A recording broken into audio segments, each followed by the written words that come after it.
ceux-là même, ces modes d'explication à travers lesquels l'humanité est passée. C'est-à-dire que si je m'intéresse à un savoir particulier, je ne sais pas lequel, celui qui m'a intéressé fut un temps, c'était l'histoire de la fécondation à l'âge baroque.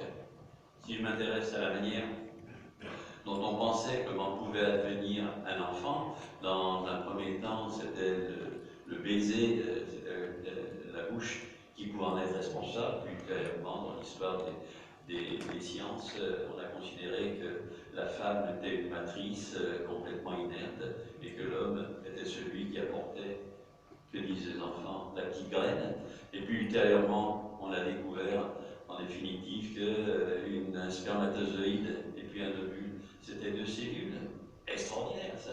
On est en 1850. Entre un spermatozoïde qui est gros comme ça et un ovule qui est gros comme ça, la différence de taille est énorme entre les deux. Il y en a un qui est mobile, l'autre qui est immobile, et tout ça on en fait une cellule. D'un neurone, on fait une cellule. Bon, vous voyez un peu tout ce qui a été en jeu à travers l'histoire des sciences pour en arriver aux implications actuelles. Donc par là même, est-ce que dans l'histoire dont chacun de nous pense le réel, il existe des réminiscences, il existe des attaches, il existe des explications qui sont analogues à celles qui ont existé dans l'histoire de l'humanité? Voilà quelque chose qui est intéressant. Est-ce que, pour reprendre Gaston Bachelard, les obstacles épistémologiques sont de même nature que ceux que rencontrent les enfants? Vous savez, Bachelard, ce philosophe des sciences, explique par exemple, pour prendre un exemple, il explique que jusqu'à ce que Edison invente l'ampoule électrique, pour qu'il y ait de la lumière, il fallait que quelque chose brûle. Donc la lampe à huile, le feu, la lampe à pétrole, il fallait que quelque chose brûle, il fallait donc qu'il y ait de l'air pour avoir de la lumière. Et ce que Edison montre, c'est que dans une ampoule électrique, là où il y a un filament de tungstène, il ne faut surtout pas qu'il y ait d'air, parce qu'autrement le filament crame, enfin brûle, excusez-moi. Mais justement, c'est en absence d'air qu'il peut y avoir de la lumière, un obstacle considérable. Obstacle épistémologique. Et en classe, les enfants se trouvent confrontés aux mêmes obstacles. Donc la notion d'obstacle, ce n'est pas une notion qui est spécifique à un enfant, à une enfance, c'est une notion qui nous particularise en tant qu'être humain. Si j'ai dit, on connaît toujours par et contre une connaissance antérieure, la lumière projette toujours quelque part des ombres. On connaît toujours par et contre une connaissance antérieure. Et alors, attention, hein, ce n'est pas les élèves qui ont des obstacles, ce sont nous aussi qui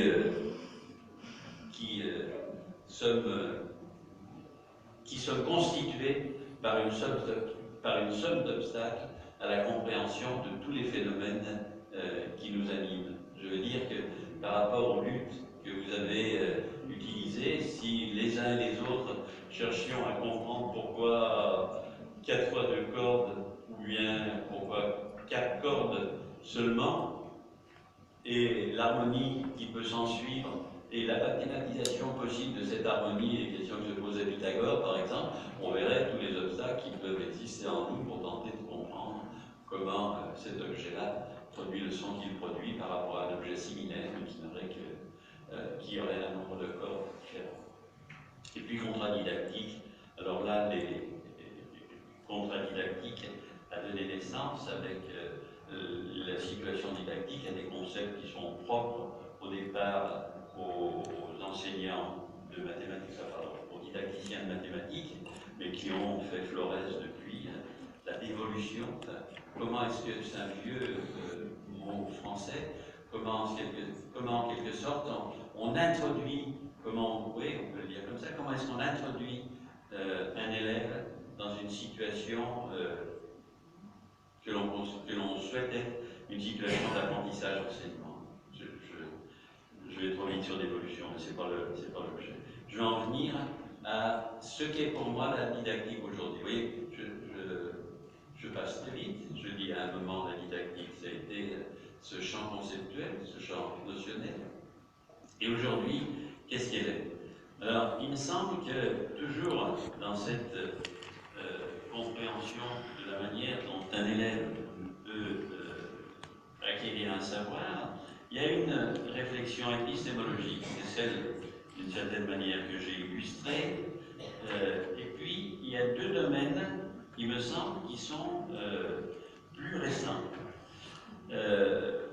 qui reconsidèrent, en quelque sorte, la compréhension de la manière dont un élève dans une classe n'acquiert pas un savoir. Alors, le premier domaine, celui qui m'intéresse, c'est la réflexion de nature anthropologique. Moi, je croyais savoir ce que c'était que l'anthropologie. Et avec un ami psychanalyste, on a écrit un livre qui a pour titre « Pour une anthropologie des savoirs scolaires ». On pensait l'un et l'autre, lui à travers une approche anthropologique des sciences psychanalytiques, moi à travers une approche anthropologique des sciences culturelles. Anthropologie, anthropos, l'homme, logos, le discours, c'est la science qui s'intéresse à comprendre les spécificités de l'homme par rapport aux autres espèces vivantes. Et puis, on est allé regarder le dictionnaire historique de la langue française d'Alain Ray, et dans ce dictionnaire historique, Alain Ray fait l'hypothèse que le mot anthropos n'est pas le mot andropos. Or, en grec, c'est andros, qui veut dire l'homme, ça n'est pas anthros. Et Alain Ray fait l'hypothèse que le mot anthropologie proviendrait de la coalescence de logos et puis d'anthros, anthros lui-même provenant de la réunion entre andros et tauros. Et si andros c'est l'homme, tauros c'est le sperme. Ce qui veut dire que si le mot anthropologie a été formé de la coalescence entre andros et tauros, c'est que l'anthropologie, c'est la science qui, symboliquement, s'intéresse à la manière dont l'homme est capable de féconder l'humain. Et qu'est-ce qu'on fait en classe quand on est enseignant? Sinon s'intéresser à la manière dont chacun de nous, en étant enseignant, en étant formateur, essaye de féconder de l'humain, essaye de faire vivre de l'humanité. Alors ça m'a conduit à une réflexion qui est pour moi celle qui m'intéresse aujourd'hui au niveau de la recherche. Je fais un petit détour. En France, en 2005, un ministre qui s'appelle M. Fillon, qui d'ailleurs est aujourd'hui dans les journaux français pour des tas d'autres raisons qui ne sont pas à son avantage, ce monsieur-là fait exister un socle de connaissances et de compétences. Quand la gauche vient au pouvoir, elle fait exister un socle, donc là on est en 2005 avec François Fillon, elle fait exister en 2012 un socle de connaissances, de compétences et de culture. Et la DGS, enfin peu importe les détails, je demande pourquoi l'idée de culture apparaît, pourquoi on se met à dire que c'est cet élément-là qui est important, pas simplement un socle de connaissances, de compétences, mais un socle de connaissances, de compétences et de culture. Et peu importe. Mais on me dit, on ne sait pas bien ce qu'on peut en faire. Est-ce qu'on peut réunir un petit groupe et puis discuter de cette question? Alors, je fais un petit détour. Culture, premièrement, circuler, il n'y a rien à voir. En définitive, l'école est un lieu de culture, on y enseigne du français, de la philosophie, de la musique, et la culture scolaire, c'est tout ça. L'école, c'est un lieu de culture, la culture étant la somme de tout ce qui est enseigné. Deuxième vision, là j'emprunte notamment un auteur qui s'appelle décédé Jean-Claude Forquin dans un livre qui s'appelle École et culture. Et l'idée là qui est avancée, c'est que ce qui constituerait la culture scolaire, c'est pas la somme de tout ça, mais c'est la décantation de tout ça. C'est-à-dire finalement, la culture scolaire, c'est, pour reprendre un maire lyonnais, c'est ce qui reste une fois qu'on a tout oublié. Et en quelque sorte, si les élèves sont capables de retenir les éléments essentiels des savoirs que vous leur enseignez, alors à ce moment-là, vous considérez l'école comme un lieu de culture. C'est pas la somme de, c'est la décantation de. Et il y a, je le suggère, une troisième manière de penser la culture scolaire, c'est de considérer que derrière ce qui est enseigné, il existe des questions essentielles qui ne sont pas des questions qui relèvent de la discipline qui est enseignée. Qu'est-ce qu'il veut dire? Qu'est-ce qu'il raconte? J'étais dans une classe de CE2 CM1. J'étais dans cette classe avec d'ailleurs mon ami Jacques Lévin. Lui s'intéressait aux élèves qui étaient complètement distraits, et moi je m'intéressais à ce que l'enseignant faisait. Qu'est-ce qu'il faisait l'enseignant? Il enseignait les nombres décimaux. Il envoie un élève au tableau, 1,1 plus 2,2 plus 3,2 égale, les parties décimales étaient sous les parties décimales, les virgules sous les virgules, les parties entières sous les parties entières, l'opération était juste. J'avais envie d'en savoir plus. Vous en avez déjà vu des nombres décimaux? C'est la question que je leur posais. Les nombres décimaux, c'était un truc qui existait à l'école. Je leur dis, moi je vais vous en montrer des nombres décimaux. Vous voyez, j'ai deux tartes. Vous la voyez, la première tarte? La deuxième tarte, c'est la même que la première. Je moque sur ma deuxième tarte. Est-ce que j'ai encore deux tartes? Ben oui, tu as deux tartes, mais c'est pas comme avant. Tu n'as pas les deux mêmes tartes. Qu'est-ce que tu veux dire? Ben, tu as deux tartes, mais tu as moins que deux tartes. De proche en proche, la numération décimale étant acquise, j'en envoie un au tableau, dessiner une tarte et demie. Une tarte et demie. Et sur cette tarte et demie, comment tu l'écris? Une tarte et demie, ça ils le savaient, 1,5. Je leur demande de dessiner 1,4. Et si je mords sur la portion là, entre 1,4 et 1,5, est-ce que j'ai encore 1,5? Ben oui, monsieur, tu as 1,5, mais tu as moins d'1,5. Et ce matin-là, je suis allé un tout petit peu plus loin. Je n'ai pas fait une structuration, on dirait, des savoirs, mais je crois que les enfants ont compris qu'entre 1 et 2, il existait autant de nombres que ceux qui vont, pour reprendre leur terme, jusqu'au bout du ciel. Qu'est-ce que je veux dire par là même? Ce que je veux dire par là même, c'est que quand on fait des maths, on fait autre chose que des maths. Et qu'est-ce qu'on fait d'autre chose que des maths? Quand on fait des maths, on peut parvenir à s'intéresser à ce que c'est que l'infini. Quand on fait des maths, on s'intéresse à des questions ontologiques qui sont d'une autre nature que les mathématiques elles-mêmes. Le jour, dans une classe, je revois cette classe, la collègue faisait sa thèse avec moi sur le statut de la vérité dans le cadre de l'enseignement des mathématiques. Elle enseignait au niveau du collège, elle enseignait au niveau du lycée. Et j'allais dans sa classe à peu près tous les trimestres. Et je demande, comme chaque fois aux élèves, est-ce qu'il y a quelque chose que vous avez vu avec la prof et qui vous fait question? Elle était là, évidemment. Ben oui, madame, c'est vrai, c'est la prof. Oui, madame, vous avez dit une fois encore qu'une droite, c'est un ensemble de points. Ça, c'est pas la première fois que je l'entends. J'y crois pas. Ah, pourquoi tu n'y crois pas? Ben parce que ça ne peut pas être que des points. Qu'est-ce que tu veux dire? Ben, elle va dessiner. Et l'enfant dessine au tableau un collier de perles, des points, les uns à côté des autres. Et l'enfant, dans la classe seconde, l'élève expliquait qu'une droite, ça ne peut pas être un ensemble de points, parce que si c'est un ensemble de points, les points, ils ne peuvent pas se toucher, sinon c'est plus des points. Et une droite, c'est peut-être un ensemble de points, mais entre les points, il y a quelque chose. La notion de tangente, par exemple, n'avait pas du tout été réfléchie par les enfants. Et donc, par là même, une droite, ça ne pouvait pas être un ensemble de points, parce que si c'est un ensemble de points, ces points sont dissociés les uns des autres. C'est qu'il y a quelque chose de plus de ces points, vous comprenez la logique. Et donc, à partir de là, on a discuté de quoi? On a discuté de ce que c'était qu'une droite. Mais alors, quand on parle des droites sur les cahiers, elles doivent sortir des cahiers. Parce qu'autrement, c'était des segments. Si une droite, ça sort du cahier, alors qu'est-ce que ça devient à la surface de la Terre? Et la prof leur a parlé de la géométrie de Riemann, et leur a parlé de la géométrie de Lobachevsky, elle leur a parlé de topologie. Ce jour-là, on a fait des mathématiques. Ce jour-là, on a fait des mathématiques.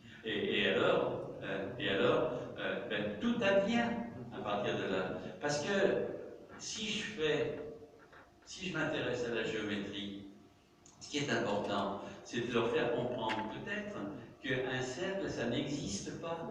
Ça n'existe pas un cercle. Je ne peux pas construire l'ensemble des points qui est à égale distance d'un point fixe, qui serait le centre du cercle. C'est une vision de l'esprit. Je ne peux pas avoir cette prétention-là. Et donc, par la même, quand on fait de la géométrie, on s'intéresse à l'idéalité.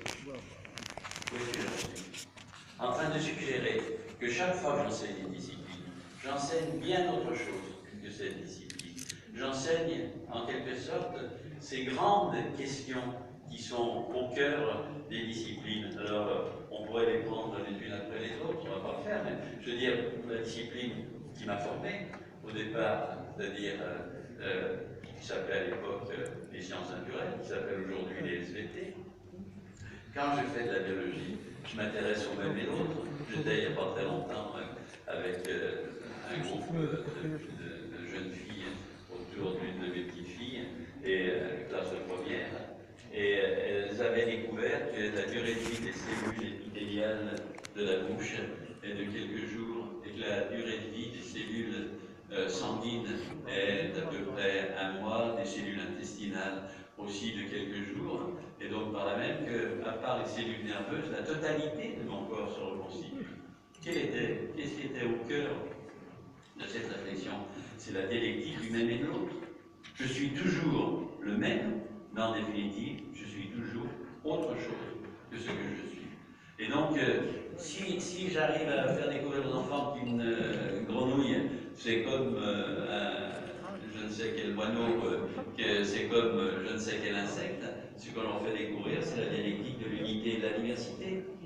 Je ne vais pas au-delà. Mais ce que je veux dire, c'est qu'il est intéressant, et c'est une voie d'entrée de la didactique aujourd'hui, il est intéressant de porter un regard anthropologique sur les savoirs qui sont enseignés pour déguster, quelle que soit la discipline qui est enseignée, les grandes notions qui parcourent ces disciplines. Je veux dire que quelqu'un qui a la chance d'enseigner les sciences physiques, évidemment, des questions comme celle de l'origine, de l'interdépendance, de l'action à distance. Bref. Quelles sont ces grandes questions qui sont au cœur des disciplines? Je m'y suis intéressé et d'autres s'y intéressent. L'autre chose qui est vraisemblablement, alors je repars un petit peu en arrière, l'autre voie par laquelle ou à travers laquelle évolue la réflexion didactique, vous voyez, on est à quelques distances du triangle précédent, donc là je suis en train de dire l'intérêt à une réflexion anthropologique après une réflexion épistémologique, c'est autour de la question du rapport au savoir.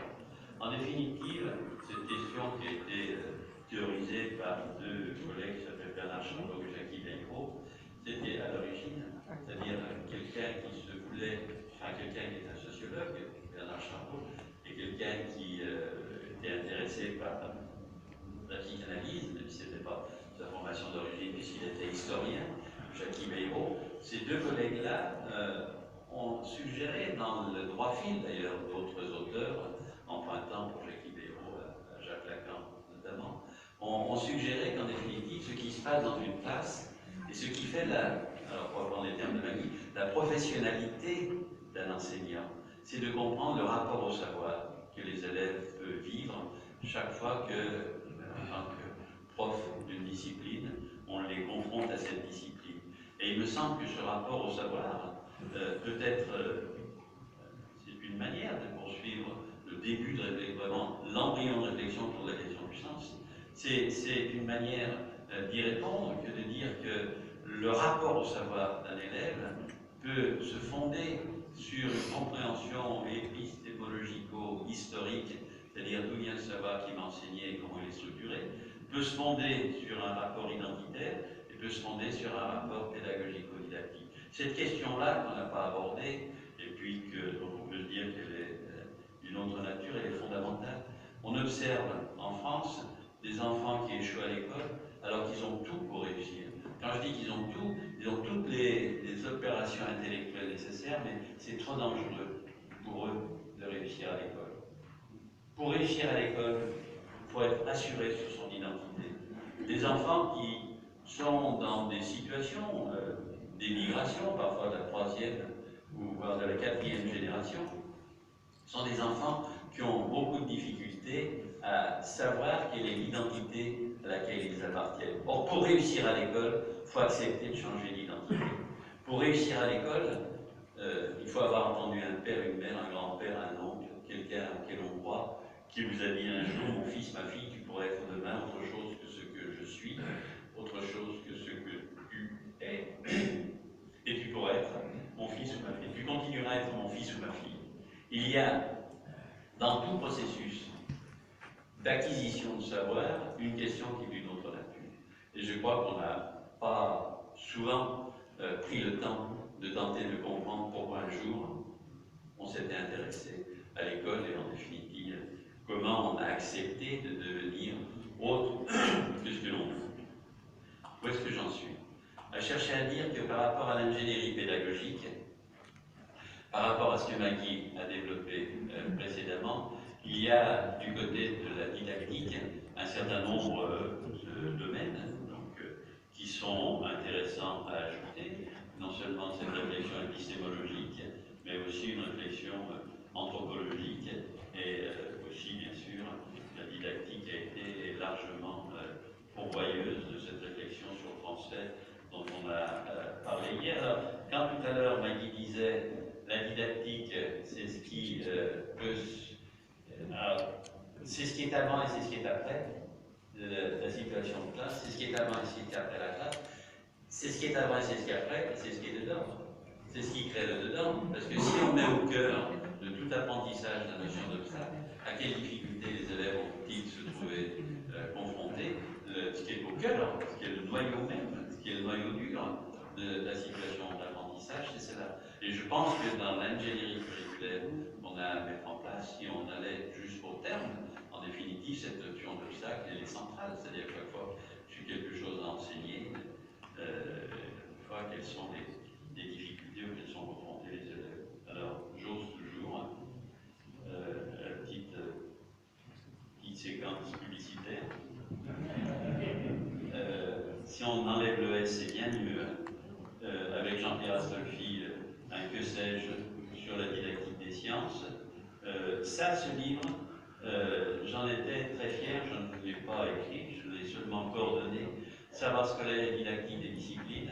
J'ai demandé à un philosophe, à un musicien, bref, toutes les disciplines qui existent dans l'enseignement du second degré, à préciser ce que c'est que cette discipline et quels sont les savoirs et la structure. Faites ce travail, moi j'ai eu l'énergie pour le faire, faites ce travail avec l'école primaire. Entamez ce travail, de manière à fournir aux enseignants quelque chose qui soit de l'ordre d'une épistémologie des savoirs qu'ils enseignent au niveau primaire, pas au niveau du second degré. Et puis un vieux livre qui explique pourquoi moi je parle de situation d'apprentissage-enseignement et pas de situation d'enseignement-apprentissage, parce qu'il me semble que l'enseignement est au service de l'apprentissage. Ce que l'on installe comme enseignant est au service de l'apprentissage des élèves. Je vous remercie de votre attention.